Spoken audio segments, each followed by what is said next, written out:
Hello, welcome back to the channel. Now, I know all of you can read because you are my viewers and I trust you.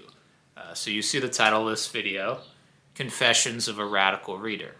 And you might see that and be like, oh, that's a little, is that an obscene thing to say, or is it clickbait or whatever? So I want to define the three terms: confession, radical, and reader.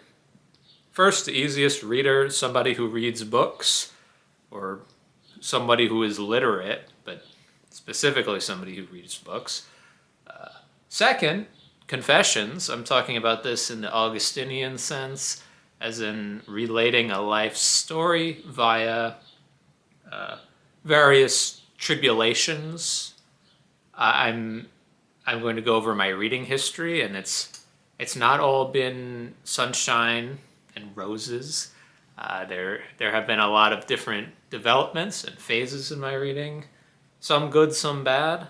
So it's not strictly confessional in the Augustinian sense, but there are periods of growth and such. So I think it's fine to use that term. And thirdly, radical reader, but radical. I looked up radical in my American Heritage Dictionary just to get a official definition, and we had departing from the usual or customary, semicolon, extreme, comma, drastic. So when using that in conjunction with reader, saying radical reader, it's an extreme or drastic reader, which I know for a fact that I am because I read for at least 1 to 2 hours every single day. Unless I have something to do, which I have made sure that I hardly ever have something to do that would not allow me to read for 1 to 2 hours at least per day. So even within the Booktube community, I think that is extreme, comma, drastic, but surely outside of the book community, that is, people will say, like, what's wrong with you? Like, why do you do that? But yes, that's defining radical reader, confessions of a radical reader. If you disagree with my naming of this video, then let me know in the comments. I'm not going to change the title, but you might change my mind. So that's out of the way. What did I want to talk to you about today? I have notes here, that's why I'm looking. But I wanted to go over my reading journey the reading journey of my whole life. I have divided it into 5 phases, and I want to tell you one about what each of the phases that I have delineated are, what each phase is, and a number of the books that influenced my reading journey or brought me back to reading or opened up new avenues or shunned different avenues. So yeah, this is my confession of my reading journey. And we're going to start out at the beginning, at birth. I was not a reader at birth. But let's see. All right, we'll start out with phase 1.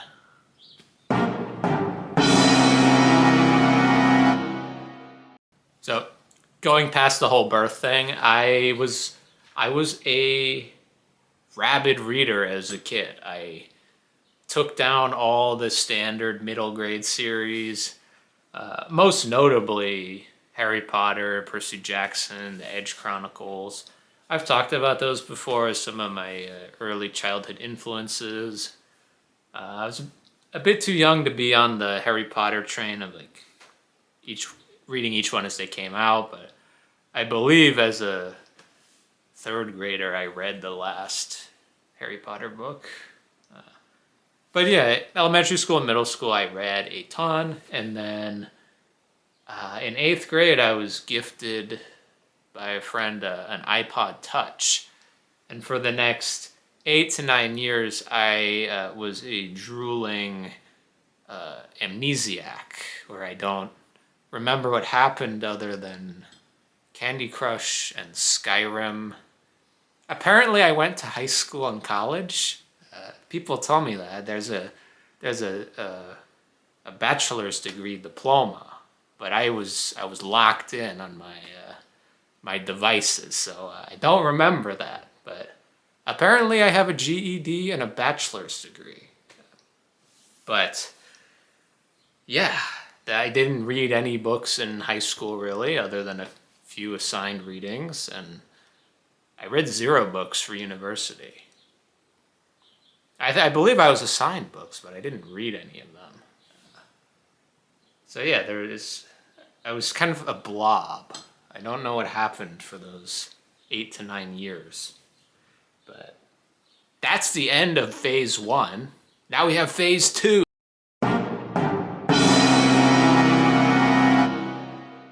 So after graduating from college, I was looking for a job, of course, because I didn't have one lined up and I couldn't find a job.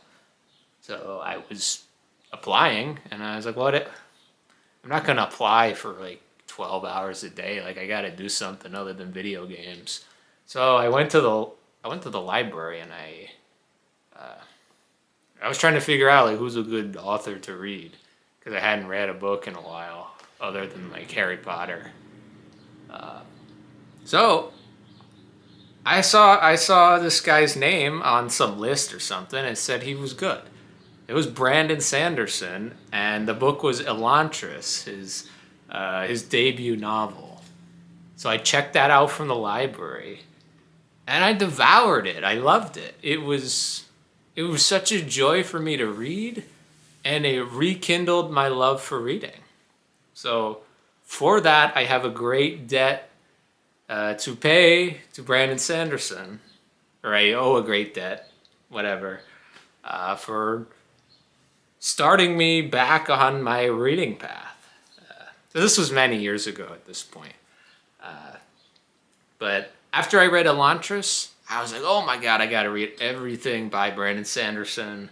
So I started checking out his other standalone books from the library. And then I read the first Mistborn book and some other things.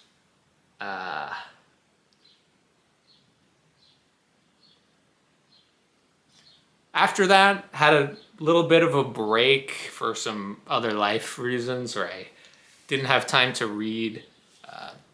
I actually didn't have time or opportunity at all, which is strange. But after a few months of that, I was able to get back to reading. I started Wheel of Time by Robert Jordan. I read the Mistborn trilogy by Brandon Sanderson. I started reading Stephen King books. So other than Sanderson, I also owe a debt to Stephen King for getting me back into reading. I think a lot of this was due to my watching of Mike's book reviews on YouTube a long time ago. I think he helped inspire some of the Stephen King reading that I was doing. I'm not sure who inspired the Sanderson, on YouTube at least. I watched a tiny bit of Booktube back then. But yeah, Atomic Habits by James Clear helped me get back on track in the reading world, and it helped me eliminate some poor habits and start some better habits. So for that, I appreciated Atomic Habits. I'm not a huge fan of psychology or self-help books now, but that one worked for me, so that was cool. Other than Wheel of Time, Stephen King, Sanderson, I started branching out a little more into science fiction and fantasy. Shout out Dune, probably my favorite novel of all time at this point. I really liked the first couple Witcher short story collections. Philip Pullman, The Golden Compass, I thought that was great. I didn't continue on for whatever reason. Right, because most of these books I was reading from the library. So it wasn't like I owned any books at that point. And also, The Dark Tower by Stephen King. that really opened my eyes into like how storytelling doesn't have to be this standard science fiction or fantasy plot. Like we can get weird and jiggy with it. So that was science fiction and fantasy. I also got into Stoicism. Yeah, I know. But I had dabbled years prior in the meditations of Marcus Aurelius because I heard it was profound or stoic, but I never actually had finished or read that. So I actually went to Barnes and Noble and I bought the Discourses of Epictetus, and I read through those, and they spoke to me. I started adopting a lot of the wisdom of Epictetus, transported to us through Arian, who wrote down his lectures. And from there, I went to the Gregory Hayes translation of Marcus Aurelius, the Meditations, and then I also read Letters from a Stoic by Seneca the Younger. So these are all Roman Empire philosopher figures. And I was really into that, really into the Daily Stoic with Ryan Holiday. I read one of Ryan Holiday's books too. Yeah, I mean, that was a weird time in my life, I think. I don't think it did me as much good as I thought it did. I think it set me up for a lot of failure in some parts of my life that I maybe should have paid more attention to or addressed. But that was my brush with philosophy. So that was ongoing with science fiction and fantasy. And other than that, I found some things that I liked and some things that I didn't like. Like Hitchhiker's Guide to the Galaxy was one of the funniest books that I've ever read, and I still laugh thinking about it. I also read a lot of the Earthsea novels by Ursula K. Le Guin. Did a bunch of the Dresden Files novels by Jim Butcher, which I eventually DNF'd and discussed, but for the first few I was kind of hopeful. And near the end of 2022, after a lot of fantasy reading the prior couple years, I started getting a little tired of Sanderson. You could tell that because I started rating his books 4.5 out of 5 instead of 5, which, looking back on it, I'm like, man, I didn't actually like that book that much, but I was like, oh, it's only a little worse, so I'm going to give it a 9 out of 10 instead of a 10. Yeah, I was tiring of Sanderson, so I decided to look elsewhere. And that brings us to phase 3.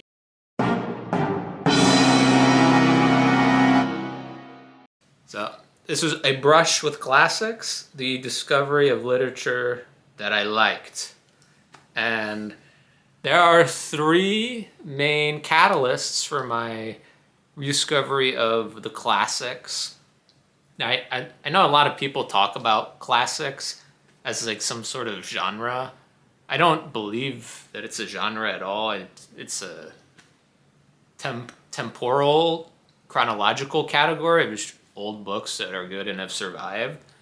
I don't think you can really group like a Clockwork Orange or Siddhartha or Damien by Hermann Hesse with the Annals of Tacitus or the Golden Ass. They're both classics, but there's so many different subgenres of classics that separate rant. The three classic books that kind of got me into reading older works. We have Frankenstein by Mary Shelley. I was surprised at how well it was written, and I was like, the story's okay. It's kind of weird being in this like letter-based thing, which I didn't know what an epistolary novel was. But I was like, I keep reading and I'm really liking it. But it's not even the story, really. And that was my first understanding, I think, of prose, which I had not been getting with King or Sanderson.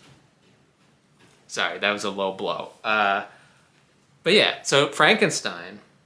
Then next, I read The Stranger by Albert Camus. This is a more divisive book, I think, for a classic, but I really liked it. I kind of identified in some ways with Meursault, the main character, but I loved that. I read it twice, like twice in a row almost.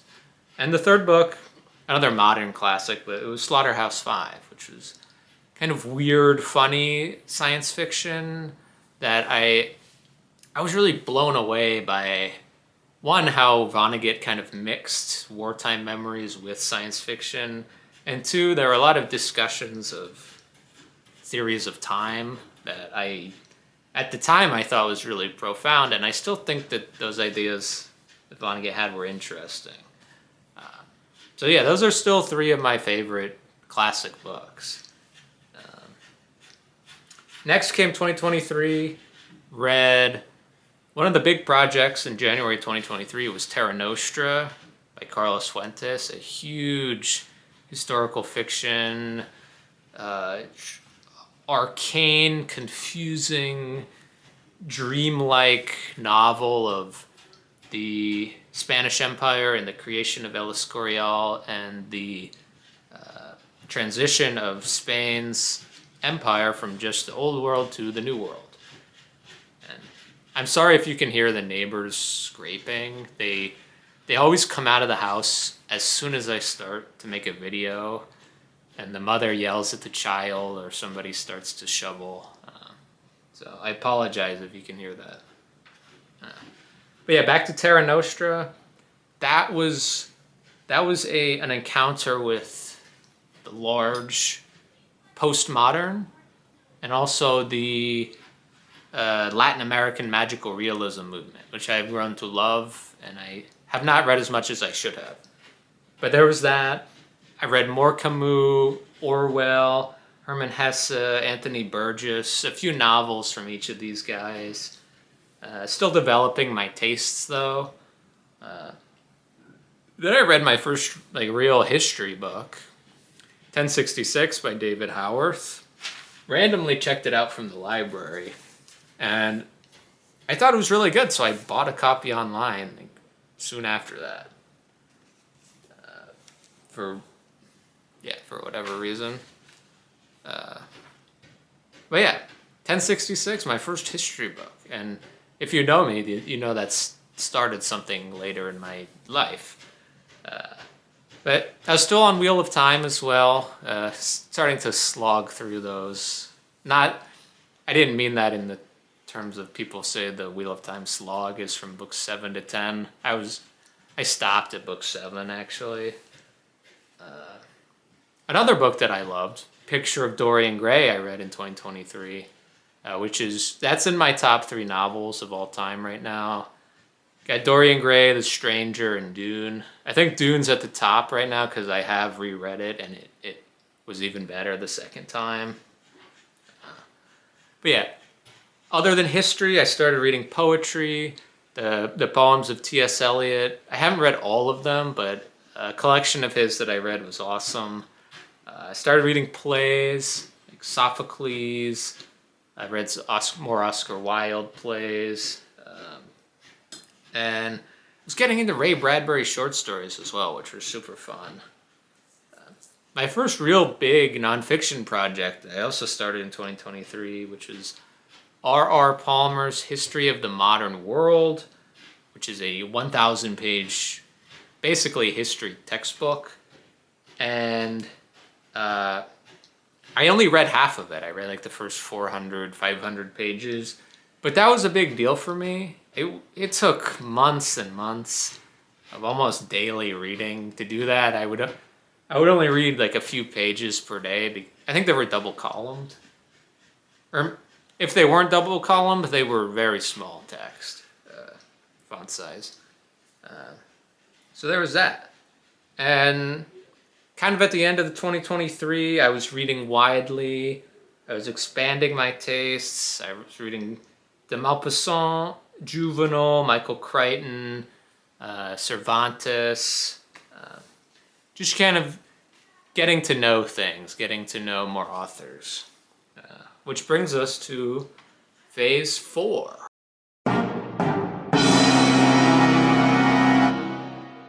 So, phase 4, most of the same stuff.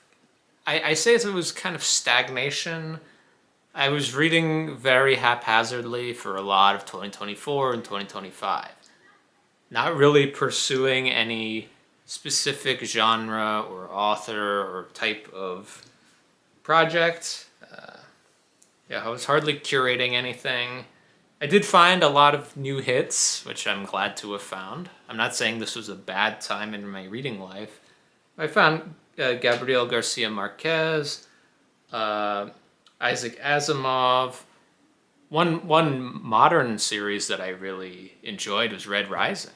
I read that trilogy and I loved it. I thought it was so fun. I also found David Graeber, who I enjoy, John le Carré. I went through a whole phase. Actually, this was a mini project with the philosophy of technology. A lot of Cal Newport and Michael B. Crawford. Did some digital minimalism.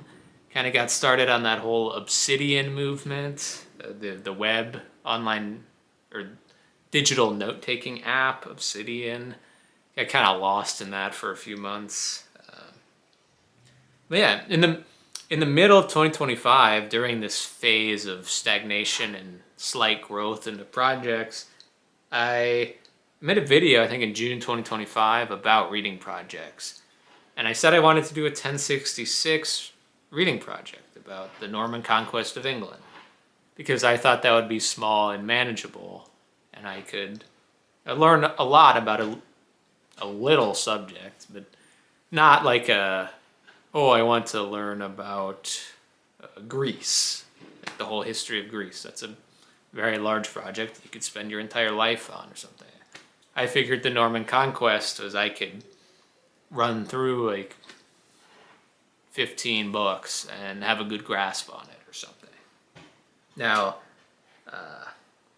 this expanded. I've since expanded from 1066 project to an English history project to a medieval Europe project to an ancient and classical Greece and Rome project, which don't even ask me about that. I don't know what I'm doing. I'm on projects. I'm having lots of projects. But yeah, so that's the mid to end of 2025. I'm getting more on track. And also I started reviewing some books on NetGalley, trying to get my writing up to par with where I want it. I do have a goal of either... I will say I have a goal of becoming a public reader at some point. I don't know what that means. I know there's not really any, or there aren't really any slots for book critics to make a living anymore, unless you're part of an old guard or something. I know there's availability for reviewing books online, but it's not something really that somebody young can make a living off of. Maybe there's 1 to 10 people in the world that can do that. I doubt that I'm one of them, but I'm going to try to align my life so that I can do reading for a large chunk of it, and I can write about what I read, whether it's book reviews or essays or something, or YouTube videos, Booktube videos, to try and become a public reader. But who knows if that's going to happen? Who knows if I'm going to want to do that in a few years from now? But that's what I'm doing right now, and I work full time outside of reading, so I'm safe if that doesn't work out. Yeah, so that's that, and here we come to phase 5.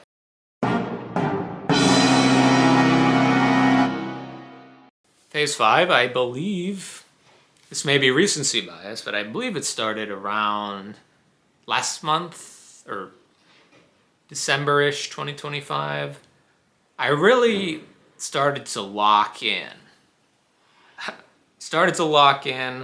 Was finding a lot more of my passions, especially for canonical Western literature that I have failed to acquaint myself with so far. Going back to the classics, in December I read Epic of Gilgamesh and Beowulf, which I both of those works I adored. I thought they were awesome. I want to collect and find more translations to read more of them. I want to reread them already. I started some various different projects in ancient and medieval history. I'm really curating my library in a way that I am enjoying right now. In addition to ancient and medieval history, I'm reading a lot of book criticism or book reviews or bookish essays, in which I have a project that I'm working on right now that I hope to make a video on in the next month. But there's a lot more to read before I'm done with that. Yeah, and also started this traumatic book club, which thank you to everyone who decided to join. In February for the Traumatic Book Club, we're reading All Quiet on the Western Front.